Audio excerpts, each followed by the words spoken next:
Hello everyone, welcome to my YouTube channel Arun Chauhan study. तो आज हम देखने वाले हैं जेएनवी क्लास 9th साइंस का चैप्टर है संश्लेषित रेशें और प्लास्टिक। इस वीडियो में हम इस चैप्टर के जो संश्लेषित रेशें और प्लास्टिक है उस चैप्टर को अच्छी तरह से समझेंगे और दूसरा हम इस चैप्टर के पूरे अच्छे नोट्स तैयार करेंगे जो कि जेएनवी पॉइंट ऑफ व्यू से बहुत ही अच्छे हैं और आपको बताया जाएगा कि कौन सी जगह कौन कौन से टॉपिक जो हैं आपके लिए इम्पोर्टेंट हैं। और चौथी चीज ये नोट्स हैं कैसे क्वेश्चन एग्जाम में आता है, कैसे एग्जाम में क्वेश्चन कैसे बन के आता है वो सब इस वीडियो में देखेंगे। ये ऐसे नोट्स हैं जिन्हें आप पढ़ के आउट ऑफ 35 साइंस में ला सकते हैं। तो वीडियो को पूरा देखें। चलिए आइए शुरू करते हैं। इस वीडियो में आपको अच्छी तरीके से समझाया गया है। जैसे आप देख सकते हैं एक एक नोट्स आपके लिए बनाया गया है, पिक्चर फॉर्मेट में आपको अवेलेबल कराया गया है जिससे कि आपको अच्छी तरह से समझ में आ जाए कि कैसे है। चैप्टर में जो जो जहाँ जहाँ आपको तस्वीर की ज़रूरत है वहाँ वहाँ तस्वीर से आपको समझाया गया है। देख सकते हैं आपको, जैसे देख सकते हैं। चलिए बिना देरी की वीडियो को करते हैं शुरू। चलिए करते हैं वीडियो को शुरू। आइए देखते हैं सबसे पहले संश्लेषित रेशें कि संश्लेषित रेशें क्या होती हैं। तो देखिए कपड़े जिनका हम आमतौर पर इस्तेमाल करते हैं जैसे कि पतले पतले धागों से बने होते हैं, यानी कि जो कपड़े होते हैं वो पतले पतले धागों से बने होते हैं जिन्हें हम रेशें कहते हैं। क्या कहते हैं? रेशें कहते हैं। इसे हम इंसान खुद बनाते हैं। ये कैसे? इंसानों के द्वारा बने होते हैं। एक एक चीज आपको अच्छी तरीके से बारीकी से समझाई जाएगी। फिर उन्हें हम संश्लेषित रेशे कहते हैं। संश्लेषित रेशे कहते हैं। संश्लेषित किसे कहते हैं? कि जो पतले पतले धागों से बने होते हैं, जो रेशे बने होते हैं जो इंसानों के द्वारा बनाए जाते हैं उन्हें हम संश्लेषित रेशे कहते हैं। मानव निर्माण से रेत कहते हैं या इसको मानव निर्माण रेशे भी कहते हैं। संश्लेषित रेशे या आप देख सकते हैं इसे संश्लेषित रेशे या फिर इसको मानव निर्माण रेशे कहते हैं। उदाहरण के लिए रेयॉन और नायलॉन। उदाहरण में एग्जाम्पल में पूछ लेता है। अब बढ़ते हैं सेकंड। यहाँ पे दे रहा है कि संश्लेषित रेशों के प्रकार सबसे पहले हम पढ़ते हैं नियॉन के बारे में। किसके बारे में? नियॉन के बारे में। तो नियॉन, इस रेशों को हम प्राकृतिक रेशों के नाम से जानते हैं। ये कैसी रे होती हैं जिसे हम प्राकृतिक रेशों के नाम से जानते हैं? कैसी रेस को से प्राकृतिक रेशों के नाम से जानते हैं। कैसी रेशों से बारे में? प्राकृतिक रेशों के नाम से जानते हैं। यह रेस क्रस्ट, देखिए यहाँ पे बहुत ही इंपॉर्टेंट पॉइंट है, क्रस्ट लुगदी से प्राप्त होती है। कहाँ से प्राप्त होती है? क्रस्ट लुगदी से प्राप्त किया जाता है। किससे प्राप्त किया जाता है? रेयॉन को। इसका इस्तेमाल यूसेज पूछे जाते हैं। इसका इस्तेमाल इस्तेमाल कैसे होता है? इसका इस्तेमाल ऊन के साथ, किसके साथ? ऊन के साथ मिलाकर कालीन बनाने में या गलीचा बनाने में प्रयोग किया जाता है। क्या क्या बनाने में प्रयोग किया जाता है? ध्यान से समझिए। क्या क्या बनाने में? कालीन बनाने में। क्या बनाने में? कालीन बनाने में और गलीचा बनाने में प्रयोग किया जाता है। चलिए बढ़ते हैं नायलॉन पे। किस पे? नायलॉन पे। अब बढ़ती है नायलॉन। तो नायलॉन एक बहुत ही हल्का, ये क्या नायलॉन कैसा होता है? बहुत ही हल्का और मजबूत रेशा है। यानी कि नायलॉन एक हल्का है और कैसा है? बहुत ही मजबूत होता है। इसका निर्माण कैसे होता है? देखिए इंपॉर्टेंट पॉइंट है वो मैंने पहले ही जो है अंडरलाइन कर दिए हैं बॉक्स में। तो आप देख सकते हैं इसका निर्माण कैसे होता है? कोयले, वायु और जल से होता है। एग्जाम में क्वेश्चन पूछा जा सकता है इसका निर्माण कैसे होता है। ऑप्शन दिया जा सकता है कोयले, वायु, जल। एक ऑप्शन और दिया जा सकता है। तो इसका गलत ऐसे पूछ सकता है इनमें से कौन सा सही है या कौन सा गलत है। और ये देखिए ये पहला पूर्ण रूप से संश्लेषित है। ऐसा सबसे पहला जो रेस है वो यही है। ठीक है। फिर देखते हैं इस रेस का इस्तेमाल जो है पैरासूट और चट्टान पर चढ़ने के लिए किया जाता है। चट्टान पर चढ़ने के लिए रस्सियों द्वारा और जोबड़ियों की चीज बनाने में किया जाता है। ठीक है। आपको एग्जाम्पल से समझाते हैं। देखिए आप देख सकते हैं इस पिक्चर के माध्यम से कि जो जो रस्सी है वो पैरासूट बनाने में और पहाड़ों पे चढ़ने के लिए प्रयोग में लाई गई है। तो ये रस्सी किसकी बनाई गई है? नायलॉन की बनाई गई है। ये पैरासूट किससे का बनाया गया है? नायलॉन का बनाया गया है। ठीक है, चलिए बढ़ते हैं नेक्स्ट।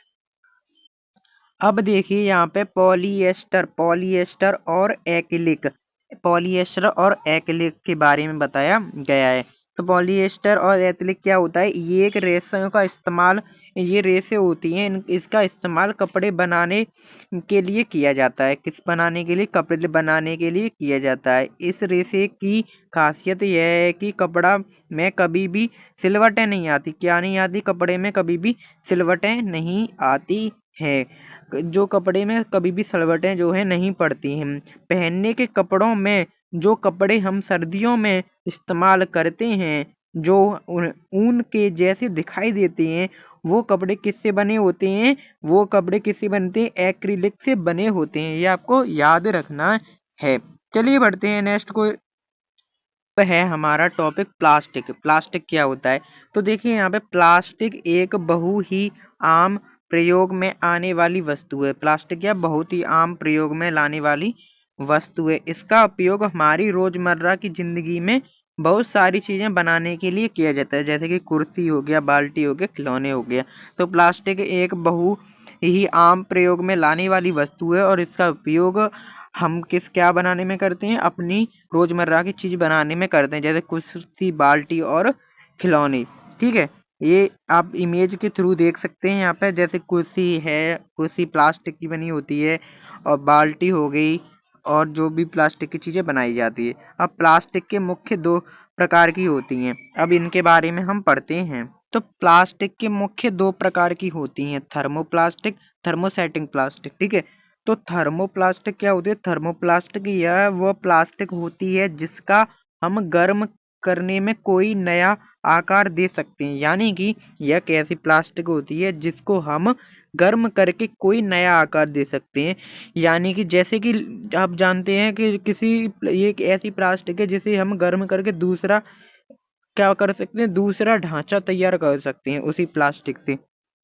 यह प्लास्टिक कभी खराब नहीं होती, क्योंकि जब इससे और कुछ बनाना होता है तो इसे पिघलाकर दूसरी वस्तुएं बनाने में भी उपयोग में आ जाती है। इसका बार बार हम यूज कर सकते हैं, या बार बार इसका हम प्रयोग करते सकते हैं। उदाहरण के लिए कुर्सी होती है, बाल्टी सी बनी होती है, या पॉलीथीन और बोतल। ये आपको एक एग्जाम्पल याद रखने हैं कि क्या क्या इससे बना होता है, कौन सी प्लास्टिक से कौन सा बना होता है थर्मो प्लास्टिक थे। चलिए बढ़ते हैं दूसरी प्लास्टिक के बारे में। तो मैंने आपको बताया थर्मोसेटिंग प्लास्टिक या थर्मोप्लास्टिक। ठीक है, ये थर्मोसेटिंग प्लास्टिक क्या होती है? कि एक जगह पर सेट रहती है। कैसी? इस प्लास्टिक को गर्म करके कोई नया आकार नहीं दिया जा सकता। एक बार जिस ढांचे में बन गई तो बन गई, इसको दोबारा हम क्या नहीं करते? दोबारा इसको पिघलाकर दूसरा आकार नहीं दे सकते गर्म करके। एक बार हम इसको जो आकार दे दें वह बाद में नहीं बदला जा सकता। ये ऐसी प्लास्टिक होती है। उदाहरण के लिए बिजली के बोर्ड, जो बिजली के बोर्ड बने होते हैं, बिजली के क्या बने होते हैं? बिजली के बोर्ड बने होते हैं। जो आपके घरों में बिजली के बोर्ड होते हैं वो किससे बनते हैं? थर्मोसेटिंग प्लास्टिक से। और जो कुकर होता है, कुकर, उसका जो हैंडल होता है वो भी इससे ही बना होता है। ये इसके क्या है? एग्जाम्पल यानी कि उदाहरण हैं। ठीक है, उदाहरण हैं। और आप इस इमेज के थ्रू देख सकते हैं, जैसे कि कुकर का जो हैंडल है, या कुछ प्लेटें होती हैं, और ये क्या बोर्ड जो होता है बिजली का। ठीक है, ये सब इसी से बने होते हैं। ठीक है, ये आप देख सकते हैं, ये थर्मोसेटिंग प्लास्टिक के उदाहरण हैं। ठीक है, और ये थर्मो प्लास्टिक के उदाहरण हैं, जो कि जो बाल्टी और वायर है। ठीक है, ठीक है। अब गुण की बात करते हैं। प्लास्टिक के गुण, प्लास्टिक में कौन कौन से गुण होते हैं? प्लास्टिक में कौन कौन से गुण होते हैं ये जानते हैं, प्लास्टिक के गुण। ठीक है, तो पूछा जा सकता है कि प्लास्टिक में ये थ्योरी बेस्ड क्वेश्चन आपसे पूछा जा सकता है। तो चलिए हम इसके गुणों के बारे में बात करते हैं। प्लास्टिक हमारी आम जिंदगी में प्रयोग होने वाली बहुत सारी चीजों में से एक है। इसका सबसे ज्यादा उपयोग किया जाता है इसके खास गुण की वजह से। इसका उपयोग क्यों किया जाता है? इसमें कुछ खास गुण हैं। ठीक है, वो गुण देखते हैं उसमें क्या क्या गुण है। पहला गुण कि प्लास्टिक जो है विद्युत की कुचालक होती है। यानी कि प्लास्टिक क्या होती है, प्लास्टिक क्या होती है, बैड कंडक्टर ऑफ इलेक्ट्रिसिटी होती है, यानी कि प्लास्टिक कुचालक होती है, ठीक है। और दूसरा, प्लास्टिक किसी भी अम्ल या क्षार से अभिक्रिया नहीं करती, किसी भी अम्ल और क्षार से अभिक्रिया नहीं करती, किसी भी एसिड बेस से रिएक्शन नहीं करती है, ठीक है। फिर एक और गुण जो बताया गया है, प्लास्टिक का वजन में हल्की और मजबूत होती है। प्लास्टिक कैसी होती है, हल्की और वजन में मजबूत होती है।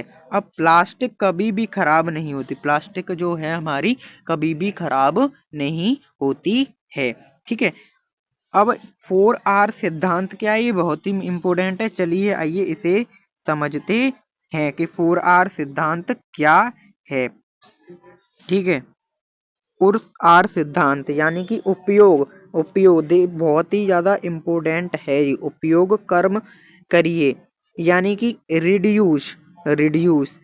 पुण्य उपयोग कीजिए यानी कि रीयूज, ये आपको याद रखनी है। फुल फॉर्म पूछ लेता है, R R R R, what is the full form of R, R ऐसे आपको पूछा जा सकता है। तो रिड्यूस का मतलब होता है प्रयोग कम कीजिए, रिड्यूस का मतलब क्या होता है, यानी कि उपयोग कम कीजिए, ठीक है, उपयोग कम कीजिए। यानी कि देखिए यहाँ पे पहला, दूसरा, पहला, ठीक है। फिर मैं बात करता हूँ, पुण्य उपयोग कीजिए यानी रीयूज, दोबारा उसका प्रयोग कीजिए यानी रीयूज कीजिए। पुण्य चक्रीय कीजिए यानी रिसाइकल कीजिए दोबारा। फिर है पुण्य प्राप्त, पुण्य प्राप्त कीजिए यानी दोबारा से उसका निर्माण कीजिए यानी रिकवर। इसी के साथ ये प्लास्टिक हमारा जो चैप्टर है सेंसिलिटी रेस से प्लास्टिक, ये हमारा यहीं पे खत्म होता है। वीडियो को लाइक करें, चैनल को सब्सक्राइब करें ऐसे ही वीडियो के लिए। इस चैनल पर JNV क्लास 9 और 6 की प्रिपरेशन करा रही जाएगी, जिसमें आपका साइंस, हिंदी, मैथ चारों सब्जेक्ट आपके कंप्लीट कराए जाएंगे। Thank you for watching this video.